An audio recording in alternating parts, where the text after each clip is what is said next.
Question is given by two statements, 1 and 2. Consider the question and the statements. Question क्या है? What are the unique values of x and y where x and y are distinct natural numbers? क्या क्या conditions given है?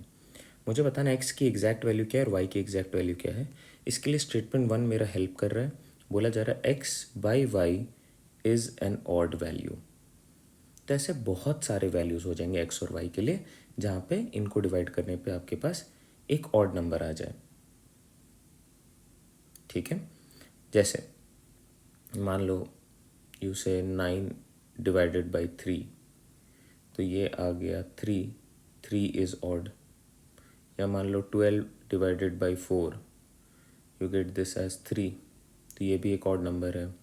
मान लो 15 divided by 3, ये बनेगा 5, it is also an odd value. तो ऐसे बहुत सारे केसेस हैं. आप यूनिकली आइडेंटिफाई नहीं कर पा रहे हो एक्स और वाई को सिर्फ और सिर्फ स्टेटमेंट नंबर 1 से, तो इसे आप कैंसिल कर दोगे.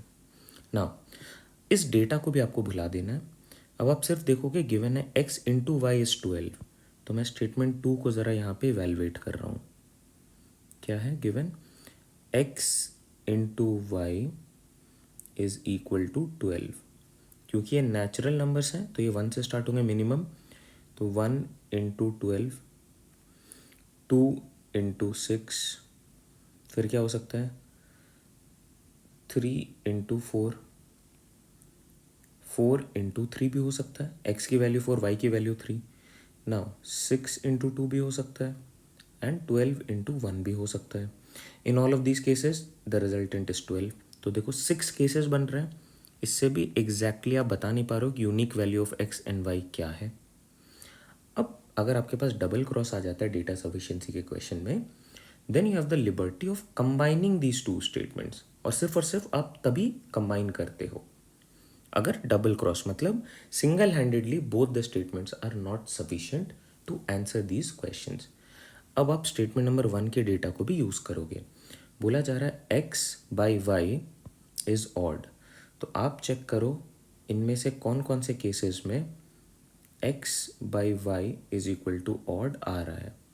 क्या पहले वाले में आएगा? मैं इसको फर्स्ट बना रहा हूँ. Second, third, fourth, fifth and sixth. 1 divided by 12 odd नहीं आ रहा है. 2 डिवाइडेड बाई 6 ऑड नहीं आ रहा है. 3 by 4 this is not odd. 4 by 3 not odd. 6 by 2 we get 3 which is odd. पहला ऑड नंबर आ गया. 12 by 1 is 12, this is not odd. तो सिर्फ और सिर्फ एक वैल्यू आई है. और उस केस में देखो x के लिए एग्जैक्ट वैल्यू क्या है?